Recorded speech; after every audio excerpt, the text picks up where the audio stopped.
அரிய புத்தகங்களை கொண்டு கொடுத்து அவர்கிட்ட பேசிக்கலாம், அவர் ரொம்ப சந்தோஷப்படுவாரு அப்படிங்கறத அவர் கூட இருந்தவங்க தெரிஞ்சுக்கிட்டு இவர்களாவே சில நண்பர்களை எல்லாரையும் கூப்பிட்டு இந்த மாதிரி டிஃபரெண்டான புக்ஸ் எல்லாம் கொண்டு அம்பேத்கர் பாருங்க, அவரு ரொம்ப மாதிரி இருக்காரு.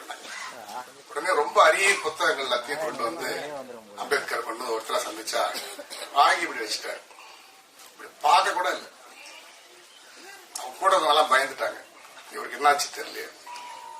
அப்புறம் அவர்கிட்ட மிகவும் நெருங்கிய நண்பராக இருக்கக்கூடியவர் அவர்கிட்ட கேட்டார், என்னாச்சு உங்களுக்கு, ஏன் இப்படி இருக்கிறீங்க, பயந்துட்டீங்களா, இறந்துட்டு இருப்போமோன்னு நினைச்சீங்களா, பயப்படாதீங்க, ஏன் இப்படி இருக்கிறீங்க. அப்ப அம்பேத்கர் சொன்னார், இந்த விபத்துல நான் உயிர் போயிடும்னு வச்சு நான் கவலைப்படல. இந்த விபத்தில் மட்டும் நான் இறந்திருந்தேன்னா நான் இந்துவாகவே இருந்திருப்பேன், நான் இந்துவாகவே இருந்துட்டு இருப்பேன். அதுதான் எனக்கு சிந்தனை ஆயிடுச்சு. நான் பிறக்கும் போது இந்துவாக பிறந்தேன், ஆனால் இருக்கும்போது நான் இந்துவாக பிறக்கக்கூடாது என்று நான் நினைத்துக் கொண்டிருந்தேன். ஆனால் இந்த விபத்தில் நான் இறந்து போயிருந்தால் நான் இந்துவாகவே இறந்து போயிருப்பேனே, அதை நினைச்சுதான் நான் வேதனைப்படுறேன் என்று சொன்னார். அப்படி என்றால் தான் விரும்பிய ஒரு மதத்தில் கூட அப்பத்திலிருந்தே இது போன்ற எல்லா மதத்திலும் இது போன்ற அரசியல் இது போன்ற பிரச்சனைகள் இருக்கின்றன. இது ஒரு விஷயம். அதற்கு பிறகு நாம அப்படி இந்த வாழ்க்கை இப்படி முடிச்சிடக்கூடாதுன்னு நினைச்ச அம்பேத்கர் 5 லட்சம் பேரை திரட்டி பௌத்த மதத்தில் இணைத்தார். ஓவர் நைட்ல இந்த உலகத்திலேயே 5 லட்சம் பேரை திரட்டி ஒரு மதத்தில் இணைத்த மிகப்பெரிய பெருமை அம்பேத்கர் மட்டும்தான் கிடைச்சது. அதன் பிறகு இந்த விபத்து நடந்து ஒரு 40 நாள் தான் இருக்கும். டிசம்பர் 6ஆம் தேதி 1957 தூக்கத்திலேயே அவர் உயிர் பிரிந்தது. அளவுக்கு அதிகமான மெடிடேஷன். டாக்டர்ஸ் ரிப்போர்ட் என்ன சொல்லுச்சுன்னா, இட்ஸ் ஓவர் திங்கிங். எப்படி பிரெயின் இதுவாகி லெனின் இறந்தாரோ அந்த மாதிரி லெனினுக்கு இதே பிரச்சனை. டாக்டர் சொன்னாங்க, நீங்க இன்னும் 20 ஆண்டுகள் இன்னும் உயிரோடு நீங்க வாழலாம், எங்களோட அட்வைஸ் கேட்டீங்கன்னா. என்னன்னு கேட்டார் லெனின், நீங்கள் ரொம்ப சிந்திக்க கூடாது, எழுதக்கூடாது, படிக்கக்கூடாது, நல்லா தூங்க, நல்லா. அப்ப லெனின் சொன்னார், என் மக்களை பற்றி சிந்திக்காமல், என் மக்களின் பிரச்சனைகளை பற்றி பேசாமல், என் மக்களை எழுப்புவதற்கு நான் என்னுடைய எழுத்துக்கள் நான் எழுதாமல் நான் 2 நாள் கூட உயிர் வாழ்றதுக்கு எனக்கு விருப்பம் இல்லை அப்படின்னு சொன்னாரு. இதேதான் அம்பேத்கர். இன்னைக்கு நம்ம எவ்வளவு ஜாலியா எல்லாத்தையும் வச்சு பேசுறோம். இந்த அம்பேத்கர் பேரு அம்பேத்கர் கிடையாது, அவருடைய பேர் பீம்ராவ் ராம்ஜி. பீம்ராவ் ராம்ஜி அப்படிங்கிறவருடைய ஆசிரியர், அவருடைய பேர் அம்பேத்கர். அவர் ஒரு பிராமணர். சிறு வயதிலே தன்னை ஒதுக்கப்பட்டதுக்காக கண்கலங்கி மாணவனாக நிற்கும் பொழுது அந்த ஆசிரியர் அவரை அழைத்து என்னன்னு கேட்டார். ஜட்கா வண்டியில அவரை ஏத்தல, மற்ற குழந்தைகளை கூட்டிட்டு போனார். இவர் ஓடி வந்தார். அந்த ஆசிரியர் சின்ன மனசு பாதிக்கப்படக்கூடாதுன்னு அந்த ஜட்கா வண்டிக்காரனை கூப்பிட்டு 10 பேரை கூப்பிட்டு போறதுக்கான ஜட்கா வண்டிக்கான முழு காசையும் அவர் கொடுத்து தனி இந்த சிறுவனை ஏற்றி ஊர்வலம் வர வச்சார். இன்னைக்கு நம்ம அவர் ஒரு பெரிய பிராமணர்களுக்கு எதிர்ப்பா நம்ம ஒருத்தரை சொல்றோம். ஆனா இந்த அம்பேத்கர் அப்படிங்கிற பெயரே அவருடைய ஆசிரியர் பேர், அவர் ஒரு பிராமணர். அதே போல சீவன் சேகன் பால் முதலாக இந்தியாவிற்கு வந்த கிறிஸ்துவர். தரங்கம்பாடிக்கு வந்தார். பிரிண்டிங் மிஷின் அவர் தான் கொண்டு வந்தாங்க. வரும்போதே அந்த புயல் மழையில அதை கொண்டு வந்த டெக்னீஷியன் எல்லாம் இறந்துட்டாங்க. மிஷின் மட்டும் சேர்ந்துச்சு. இங்க வந்ததுக்கு அப்புறம் அவர் அதை எடுத்து எல்லாத்தையும் ரெடி பண்ணாரு. 5000 வகையான அச்சுக்களை தயார் செய்தார். கிறிஸ்துவ மதத்தை பரப்ப வந்த சீகன் பால் இங்க தமிழ் கத்துக்கிறார், இலக்கியம் கத்துக்கிறார். கிறிஸ்துவ மதத்தை பரப்ப வந்த சீகன் பாலுக்கு தமிழ் சொல்லிக் கொடுத்து எல்லாம் சொல்லிக் கொடுத்தவர் யார் என்றால் 2 பேர் தரங்கம்பாடியை சேர்ந்தவர். அந்த 2 பேர் பிராமணர்கள் 2 பேர் அவருக்கு சொல்லிக் கொடுத்தாங்க. அப்போ கடவுளை பற்றி மதத்தை பற்றி சொல்ல வந்தவர் இங்க கடவுளை பற்றி சொல்வதோட மிகவும் முக்கியமான விஷயம் கல்வியை சொல்லித்தர வேண்டும் சொல்லி முதலா ஸ்கூல் ஆரம்பிச்சார் சீகன் பால். தரங்கம்பாடியில கல்வி கொடுத்தார். முதல்ல கோ எஜுகேஷன் கொடுத்தார். விவேகானந்தர் இந்து மதத்தை உலகம் முழுக்க பரப்பிய விவேகானந்தர், இந்து மதத்தின் அடையாளமாக பார்க்கிற விவேகானந்தர், அவரை வெளிநாட்டுக்கு அனுப்பியவர் யார்? இஸ்லாமியர். ஏன் சொல்றேன்னு சொன்னா இவர்கள் எல்லாம் ஒன்றாக இணைந்து பிணைக்கப்பட்ட விஷயங்கள் தான் எல்லாம். யாரும் இல்லாமல் யாரும் இல்லை. ஒரு குழந்தை இன்னைக்கு பெர்ஃபார்ம் பண்ணிச்சு, பார்த்தோன்னே எனக்கு குயிலி ஞாபகம் வந்துச்சு. இன்னைக்கு சுதந்திர போராட்டத்துல வேர்நாச்சியார்ல ஜான்சிரான்ல நம்ம எவ்வளவு பேர் எடுத்துக்கிறோம், எத்தனை ஹியூமன் பாம் சொல்றோம். இந்த உலகில் முதல் பாம் யாரு? தாழ்த்தப்பட்ட வகுப்பை சேர்ந்த குயிலி. வீரநாச்சியார் படையில் இருக்க குயிலி தன் உடம்புகள் பூரா எல்லாத்தையும் கட்டிட்டு போயிட்டு அவங்க முதல்ல தகர்த்த ஒரு ஃபர்ஸ்ட் மனித வெடிகுண்டு யாரு? இன்னைக்கு மனித வெடிகுண்டுகள் எதற்காக பயன்படுகிறது? குயிலி எதற்காக பயன்பட்டாங்க? ஒரு மிகப்பெரிய, யாராலையும் எதிர்க்க முடியாத ஒரு மிகப்பெரிய ஆங்கிலேயர்களோட படைய அதை தகர்த்தவர்கள் குயிலி. ஹியூமன் பாம்புங்கிறவங்க அப்படித்தான். ஆனா இன்னைக்கு ஹியூமன் பாம்பா இருக்கிறதெல்லாம் அப்படியா இருக்கு? நம்ம இந்த காட்சியில பார்த்த மாதிரி சம்பந்தமில்லாத ஒரு 7 பேர் பாதிக்கப்பட்டிருக்கிறார்கள். எப்படிலாம் இந்த இடத்துல இருக்கு. இதெல்லாம் வலியுறுத்தி பவன்குமார் ஒரு கான்செப்ட் பண்ணியிருக்காரு. இது உண்மையிலே இங்க இல்ல, இந்த இடத்தை பொறுத்த இருக்கும். இப்ப கூட இஸ்ரேல் பாலஸ்தீன் வாரெல்லாம் இருக்கு. ஆனா இந்த இந்தியாவுக்குள்ள எந்த விதமான அந்த ஒருத்தரை கொல்றதோ செய்யறதோ அதெல்லாம் ஷேர் பண்ண வேண்டிய அவசியம் கூட இல்லை. ஏன்னா இங்க எல்லாரும் ஒன்றாகத்தான் இருக்கிறார்கள். இஸ்லாமியர், கிறிஸ்தவர்கள், இந்துக்கள் எல்லாரும் சகோதரர்கள் எல்லாருமே ஒன்னாதான் வாழ்ந்துகிட்டு இருக்காங்க. சந்தோஷமா தான் இருக்கிறாங்க. அவர்களை வைத்து சிலர் அரசியல் ஆதாயத்துக்காக தான் எல்லாம் செய்யறாங்க. இப்ப கூட ஜனவரில ராமர் கோயில் திறக்க போறாங்க. அதுல என்னென்ன கலவரத்தை யார் என்னென்ன இது சதி பண்ணி பண்ண போறாங்கன்னு தெரியல. உண்மையிலே ஒரு இஸ்லாம் தீவிரவாதி அப்படின்னு சொல்றாங்கன்னா அவர் உண்மையிலே இஸ்லாமியராக இருக்க முடியாது. ஏன்னா அவர் குரான் படித்தவராக இருந்தால் அவர் அந்த கலவரத்தில் ஈடுபட மாட்டார். ஒரு கீதை படித்தவராக இருந்தால், அவர் உண்மையான இந்துவாக இருந்தால் அவர் அந்த போல கலவரத்தில் ஈடுபட மாட்டாங்க. அதே போல் கிறிஸ்துவம். இப்படிப்பட்ட ஒரு விஷயத்தை மையப்படுத்தி பவன்குமார் அவர்கள் ஒரு படத்தை ரொம்ப அழகா செஞ்சிருக்காரு. என்னுடைய PR சரவணனுக்குலாம் இந்த இடத்துல நன்றி சொன்ன இவ்வளவு பேரை கேதர் பண்ணியிருக்காரு. இசையமைப்பாளர் அவர் தான் ஒரிஜினல் மியூசிக் ஸ்கோர் போட்டுருங்க. அவர் பாருங்க எங்கேயோ போய் அவர் அமைதியா உட்காந்து இருக்காரு. கூப்பிட்டதுக்கு அப்புறம் தான் வராரு.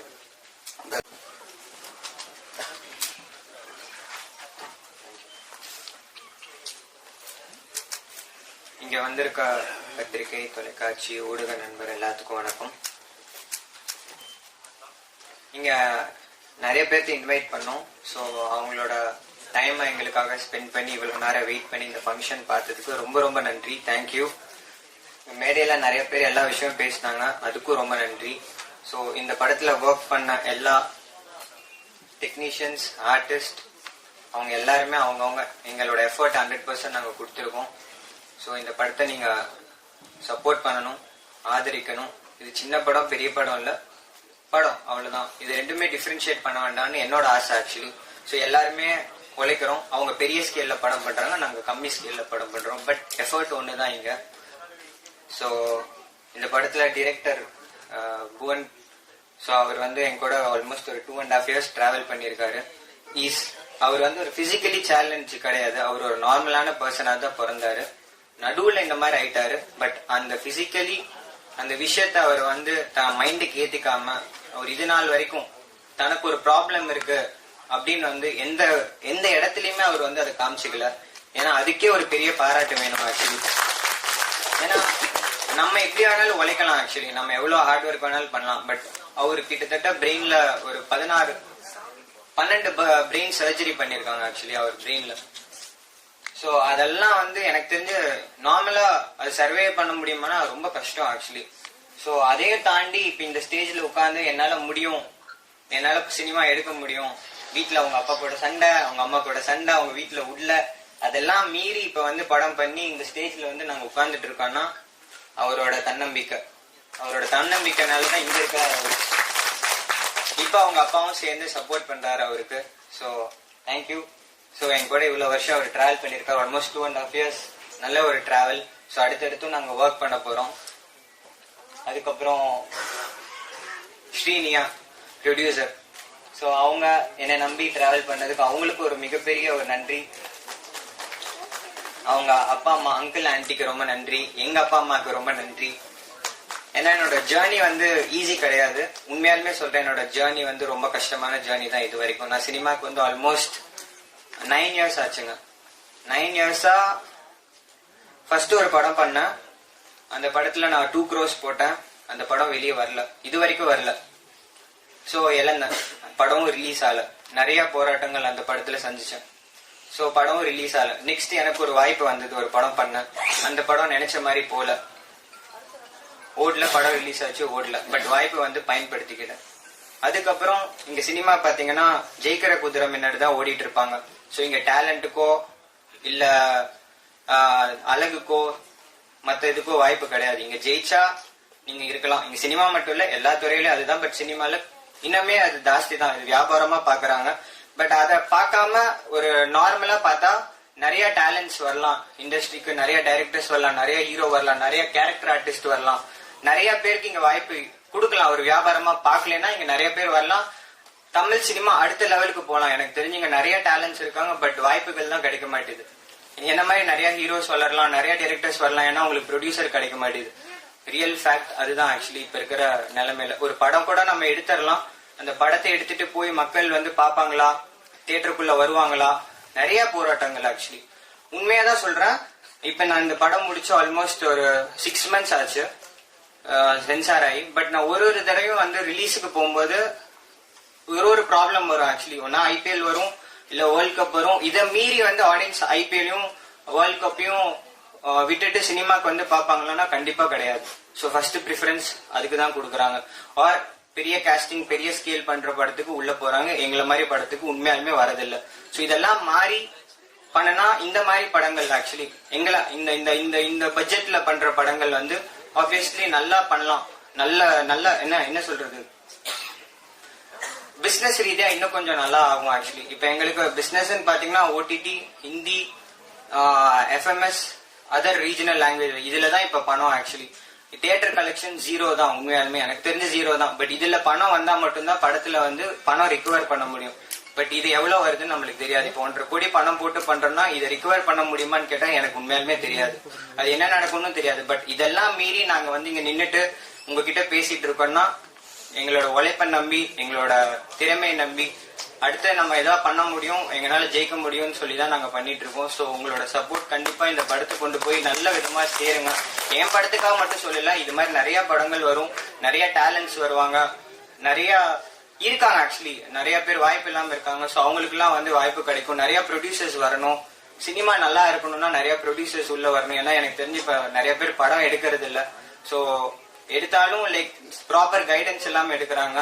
சோ என்னன்னு லைக் இதெல்லாம் வந்து கேட்டுட்டு சினிமா தெரிஞ்சு ஒரு தொழில் கத்துக்கிட்டு படம் எடுத்தாங்கன்னா கண்டிப்பா இந்த துறையில சம்பாதிக்கலன்னா வேற எதுலயுமே நம்ம சம்பாதிக்க முடியாது. ஏன்னா இது அற்புதமான தொழில் ஆக்சுவலி. ஏன்னா மனசார சொல்றேன், நான் பணம் இழந்தாலும் திருப்பி நான் இதுக்குள்ளதான் ஓடிட்டு இருக்கேன். எனக்கு இதை தவிர வேற எதுவும் தெரியாது. ஆக்சுவலி உண்மையாலுமே எனக்கு இப்ப ஆல்மோஸ்ட் ஒரு 9-10 years ஆச்சு. எனக்கு தொழில் இப்ப சினிமா ஆயிடுச்சு. இதை தவிர நம்ம என்ன பண்ண போறோம்னு பார்த்தா எனக்கு ஐடியாவே இல்லைங்க ஆக்சுவலி. சோ இதெல்லாம் மீறி நாங்க வந்து நின்று பண்ணிட்டு இருக்கோம். எங்களுக்கு சப்போர்ட் பண்ணுங்க. அப்புறம் இங்க ஒரு முக்கியமான விஷயம், இங்க ஒரு ஆக்ட் பண்ணாங்க. சோ அந்த குழந்தைங்க வந்து ரொம்ப ரொம்ப நல்லா பண்ணாங்க. ஆக்சுவலி அது என்னோட சைல்ட்ஹுட்ல எனக்கு நடந்த ஒரு பாதிப்பு. ஆக்சுவலி என்னன்னா, நான் சின்ன வயசுல ஊட்டியில படிச்சுட்டு இருந்தேன். அப்ப நான் 2nd standard.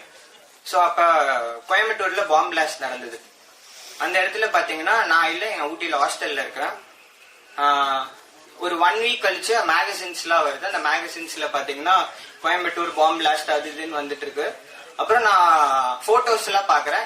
RS புரம் அந்த பகுதியில, அது எங்க பில்டிங் முன்னாடி, ஆக்சுவலி எங்க வீடு அங்கதான் இருக்கு. பில்டிங் முன்னாடி அந்த மரத்துல வந்து பாம்பை வந்து கட்டி தொங்க விட்டு வெடிச்சது. ஆக்சுவலி அந்த பாம்பு பிளாஸ்ட், அந்த பாம்பு பிளாஸ்ட்ல ஒட்டு மொத்தமா எங்க ஏரியா, ஐ மீன் என்னோட பில்டிங் மட்டும் இல்ல, எல்லாமே டோட்டல் இது பாதிக்கப்பட்டது. அந்த அந்த இடத்துல எங்களோட கடை இருந்தது, பில்டிங் இருந்தது, பணம் எல்லாமே டோட்டலா 0. எல்லாருக்கும் வணக்கம். பாய் என்னோட ஃபர்ஸ்ட் மூவி. இந்த படம் நான் ப்ரொடியூஸ் பண்ணியிருக்கேன். இந்த படம் பார்த்தீங்கன்னா சஸ்பென்ஸ் த்ரில்லர் லைக் பண்ற எல்லாருக்குமே ரொம்ப பிடிக்கும். இந்த படத்துல நிறைய ட்விஸ்ட், நிறைய இன்ட்ரெஸ்டிங் சீன்ஸ், நிறைய கியூட் ட்விஸ்ட் எல்லாம் இருக்கு. அது மட்டும் இல்லாம இந்த சொசைட்டியில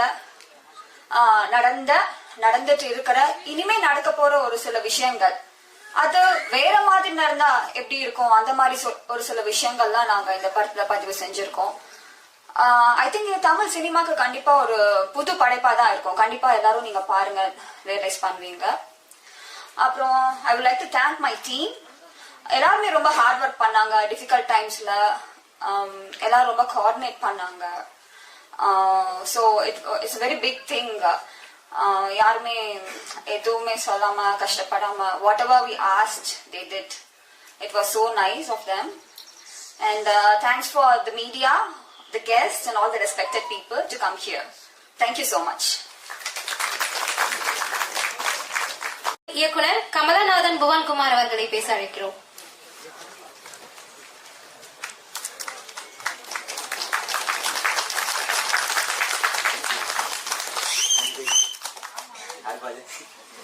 நன்றி.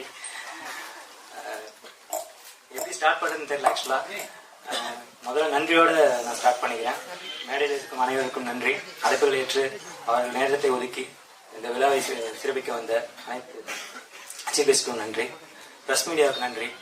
ஏன்னா நீ ப்ரெஸ் தான் ரொம்ப முக்கியம். ஆக்சுவலா ஒரு படம் எடுக்கிறது முக்கியம் இல்லை, அது எப்படி கொண்டு போய் வெளியே சேர்க்கறது அதுதான் விஷயம். அதுல மிகப்பெரிய பங்கு ப்ரெஸ்க்கு இருக்கு. அது உங்களுக்கும் தெரியும். அது அந்த அந்த விஷயத்த அது எப்படி வேணாலும் நீங்க மாத்தலாம். இப்படியும் மாத்தலாம், இப்படியும் மாத்தலாம். ஒரு நூல் தான் வித்தியாசம். அதை தெரிஞ்சு நான் கொஞ்சம் அடக்கியே நான் வாசிக்கிறேன். ஸோ இப்போ நான் ஸ்டார்ட் பண்ணது ஒரு நன்றிகளோட ஸ்டார்ட் பண்ணிக்கிறேன். இந்த மேடையில் நிற்க முக்கியமான காரணத்துக்கு நான் அதுக்காக நான் வந்து ஸ்டார்ட் பண்ணிடுறேன். இந்த மேடையில் நிற்க முக்கியமான காரணம் என்னோட அப்பா அம்மா, அவர்களுக்கு நன்றி. கடவுளுக்கு நன்றி. எனது நண்பர் புவியரசன் வெல்விஷர், அவருக்கு நன்றி. இந்த வாய்ப்பை கொடுத்த, இந்த திரைப்படத்தின் வாய்ப்பை கொடுத்த ஆதவ ஈஸ்வரா மற்றும் ஸ்ரீனியா அவர்களுக்கு நன்றி. வாய்ப்பு அவருக்கு பிடிக்காது ஆக்சுவலா வாய்ப்புன்னு சொன்னான். ஏன்னா அவர் வந்துட்டு நானும் வளர்றேன், நீங்களும் வளருங்க அப்படின்னு தான் அவர் சொல்லுவாரு. அவரோட தியரியே அதுதான். அது எனக்கு ரொம்ப பிடிக்கும். ப்ரோ இதுதான் என்னோட தியரியும் அப்படின்னு நான் சொல்லுவேன். வாங்க ப்ரோ சேர்ந்து பண்ணலாம் ப்ரோன்னு தான் கூப்பிடுவாரு. ஃபர்ஸ்ட் ஆரம்பிச்சோம், ரொம்ப நாள் ஆரம்பிச்சோம், அது பண்ணோம், ஸ்டார்ட் பண்ணோம், இது பண்ணோம். ரொம்ப இப்போ வந்து ஃப்ரெண்ட்ஷிப்பை தாண்டி ஒரு பாண்டிங் இருக்கு. ஸோ அது மேலும் வளரும். சார் நான் உடம்பு குறைங்க அடுத்த படத்துக்கு அப்படின்னு சொல்லி சொன்னேன். உடம்பு குறைக்காதீங்க, இப்படியே மெயின்டைன் பண்ணுன்னு சொல்லி ஒன்னோட போட்டாரு. அவ்வளவுதான், பிடிச்சிட்டாரு அவரு. அதே குறைச்சிருங்க. நான் படத்துக்காக சொல்றேன். ஓகே. இப்போ இந்த படம் வந்து சொல்ற விஷயங்கள் அதான் சொல்றேன். ராஜன் சார் அற்புதமா சொன்னாரு. பாய் ஸ்லீப்பர் செல், பாய்னா வேற விஷயம், பாய்னா ஒரே ஒரு மீனிங் தான் இருக்கும், ஒரே ஒரு மீனிங் தான் இருக்கும் அப்படிங்கிற தாட்ல இருப்பாங்க. ஸோ அது இல்ல. பாய் அப்படிங்கறது விஷயம் வந்து சகோதரர், அந்த நண்பன். இதுதான் அந்த ஸ்லீப்பர் செல் அப்படிங்கிறது என்ன அப்படிங்கறது நீங்க படத்துல பாருங்க. அது ஒரு பெரிய ஒரு இதுவா இருக்கும். ஸோ எல்லாமே இங்கே சொல்லிட்டோம்னா அப்புறம் படத்துல ஒன்றும் இருக்காது. ஸோ நிறைய இந்த படம் வந்து ஒரு நான் லீனியர் பேட்டர்ல உருவாக்கப்பட்ட படம். முதல் பாகம் வந்து ஃபர்ஸ்ட் ஹாஃப் வந்து கொஸ்டின், செகண்ட் ஹாஃப் வந்து ஆன்சர், அப்படிதான் இருக்கும். ஸோ இது என்னன்னா கண்டிப்பா வந்து எந்த மதத்தையும் புண்படுத்த நோக்கத்துல அந்த படம் பண்ணல. அந்த மாதிரி படம் இல்லை. ஏன்னா இது வந்து ஒரு முக்கியமா வந்து ஒரு ஹியூமானிட்டிங்கிற ஒரு பேசிஸ் வச்சுதான் இந்த படம் வந்து உருவாக்கப்பட்டது. இது வந்து ஸ்டார்ட் பண்ணோம். ஆக்சுவலா நாங்கள் லாங் பேக் ஸ்டார்ட் பண்ணிட்டோம். பயங்கர தடங்கள் மீன்ஸ் என்னன்னா கொரோனா வந்துடுச்சு, அந்த அதுக்கப்புறம் லாக்டவுன், அப்புறம் அப்படி இப்படின்னு எப்படியோ கஷ்டப்பட்டு ஆக்சுவலா கொண்டு வந்துட்டார் படத்தை. நிறுத்தி நான் நினைச்சிருந்தா நிறைய நடுவில் வந்து ஸ்டாப் பண்றதுக்கு நிறைய பாசிபிள்ஸ் இருந்தது. ஸோ அது வந்து எனக்கே அது தெரியும், கண்டிப்பா அது தெரியும். அந்த சூழ்நிலை வந்துடும் அப்படின்னு சொல்லிட்டு நானே பயந்த நேரங்கள் எனக்கு அது கண்டிப்பா தெரியும். அவருக்கே தெரியும். விடுங்க ப்ரோ, இருங்க ப்ரோ, நீங்க இருங்க. கூட உட்கார வச்சிட்டாரு. கோயம்புத்தூர்ல வந்துட்டு ஒரு 3 மாசம் உட்கார வச்சிட்டாரு. நீங்க போனா தானே வந்து பயப்படுவீங்க, இல்ல நீங்க கூட உட்காருங்க அப்படின்னு சொல்லிட்டு அங்கேயே உட்கார வச்சிட்டாரு ஆக்சுவலா. ஸோ அந்த இது வந்து யாருக்கும் வராது. அதுக்கு மிகப்பெரிய நன்றி. என்ன நான் இங்க நின்றுட்டு இருக்கேன்னா அதுக்கு ஒரு முக்கிய காரணம் அவரு கொடுத்த வாய்ப்பு. அப்புறம் இந்த படத்தை பத்தி நான் அதிகமா பேச போறதில்லை. நீங்க தான் இதுக்கு மேல சொல்லணும். ஏன்னா ட்ரெய்லர் பாத்துறீங்க, ஸ்னீக் பீக் பாத்துறீங்க, சீஃப் கெஸ்ட் எல்லாம் பேச போறாங்க. அவங்க வச்சு நீங்க தான் இந்த படம் என்ன மாதிரி படம் அப்படிங்கறத கண்ணோட்டத்தை நீங்க தான் வந்து கரெக்டா சொல்லணும்னு நான் நம்புறேன். அண்ட் தென் அதுக்கப்புறம் இந்த படத்தை வந்து அவர் கஷ்டப்பட்டு மேல கொண்டு வந்துட்டாரு.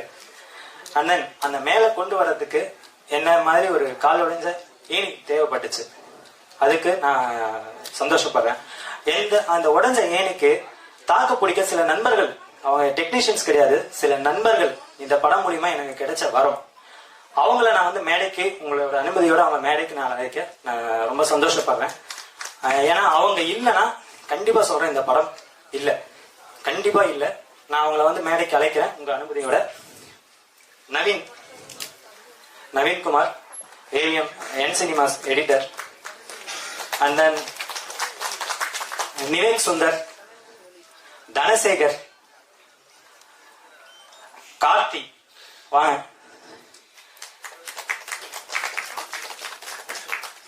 என்னோட அசிஸ்டன்ட் டைரக்டர்ஸ் அனீஷ், வாங்க. சரவணன். இவனை பத்தி ஒரு கதை இருக்கு. ஆக்சுவலா ஒரு வேர்டு சொல்லுவாங்க, எலி காயலாம், எலி புழுக்க ஏன்டா கூட சேர்ந்து காயணும் அப்படிங்கிற ஒரு இது இருக்கு. இதுக்கு இவன் வந்து ரொம்ப அந்த தத்துவத்துக்கு இவன் வந்து ஆப்டான ஆளு. ஏன்னா நான் நிக்கலாம், ஒரு டைரக்டர் வந்துட்டு ஒரு படம் கொண்டு வர்றதுக்கு நம்ம வந்து நின்றுதான் ஆகணும். ஏன்னா பாதி முடிச்சுட்டா இப்படியும் விட முடியாது, அப்படியும் விட முடியாது. சோ நம்ம முடிச்சாகணும். பட் அசிஸ்டன்ட் டைரக்டர்ஸ் அப்படி கிடையாது.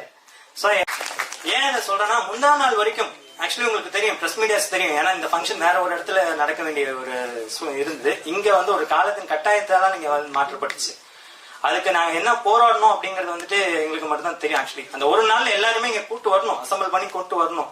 சோ எல்லாமே இது பண்ணோம். அதுக்கு பக்கபலமா இருந்தவர் இவங்க நண்பர்கள். அப்புறம் தங்கராஜ் சார், ஸ்கிரீன் போக்கஸ் அவர் தங்கராஜ் சார், அவருக்கு மிகப்பெரிய நன்றி. ஏன்னா அவர் போஸ்ட் ப்ரொடக்ஷன் ஃபர்ஸ்ட் அவருக்கு தான் கூட்டு போனேன். ஸோ இந்த இதுதான் சார் இவ்வளோ பட்ஜெட் அப்படின்னா அழகா பண்ணி கொடுத்தாங்க. எல்லாமே இப்போ வரைக்கும் எனக்கு சப்போர்ட் பண்றாங்க. ஒன்லி கண்டென்ட், நட்பு ரீதி, நட்பு அப்படிங்கிற பட்சம் இருந்தாலும் இந்த படம் நல்லபடியா வெளியே வரணும், கண்டென்ட் நல்லா இருக்கு அப்படிங்கிறது அவங்களோட தாட். அந்த தாட் வந்துட்டு கண்டிப்பா உங்களுக்கும் அது போய் சேரும் அப்படிங்கிற விஷயம் வந்து நான் நம்புறேன். பிளஸ் அதுக்கப்புறம் இது வந்து மனிதன் இன்னொன்னு, சாரி, அந்த திரைப்பற்றை அவங்கள கொஞ்சம் நான் மேடை கலைக்க ஆசைப்படுறேன். உங்க அனுமதியோட அந்த இது பண்ணாங்க இல்லைங்களா, அவங்கள ப்ளீஸ் எல்லாருமே வாங்க ப்ளீஸ். ஏன்னா இந்த ஸ்டேஜ் வந்து இப்போ நின்று எல்லாருமே பேசுறது, ட்ரெய்லரும் பேசுறாங்க, சோ இதுவும் பேசுறாங்க. பட் ஃபர்ஸ்ட் இதை பேசிட்டு தான் அதை பேசுறாங்க. சோ அது வந்து எல்லாரையும் கூப்பிட்டாரன். சிவா வாங்க, நண்பர் வாங்க, குழந்தைங்க வாங்க, எல்லாம் வாங்க. சோ இவங்களுக்கு எனக்காக இன்னொரு தடவை கை தட்டிடுங்க. ஏன்னா நான் இன்னொரு விஷயம் நான் சொல்லணும். இந்த மாதிரி லான்ச்ல வந்துட்டு இந்த மாதிரி ஃபங்க்ஷன் நானே சொன்னேன், ப்ரோ இது ஆதவ பேசுற ப்ரோ கொஞ்சம் வாங்கலாம் ப்ளீஸ், வாங்க. நான் சொன்னேன் இந்த மாதிரி ப்ரோ இது வேணாம், இந்த ஆக்ட் வேணாம். நான் ஓப்பனா சொல்லிடுறேன், இந்த ஆக்ட் வேணாம். ஒரு ஆக்ட்னா இந்த மாதிரி ஒரு டிராமா பண்ணலாம் அப்படின்னு சொல்லி சொன்னாரு.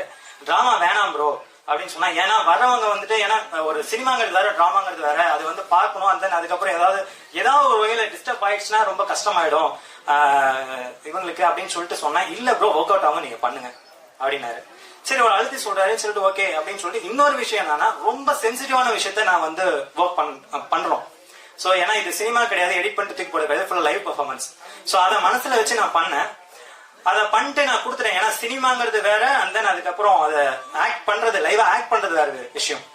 சோ அதை வந்து இவர்கிட்ட நான் எழுதி கொடுத்துட்டேன், நண்பர் சிவா கிட்ட கொடுத்துட்டேன். நான் எண்டு வரைக்கும் இதுதாங்க, நீங்க எப்படி ப்ரொசைட் பண்ணுவீங்களோ நீங்க பண்ணுங்க பிரதர், நான் பாருங்க அப்படின்னா.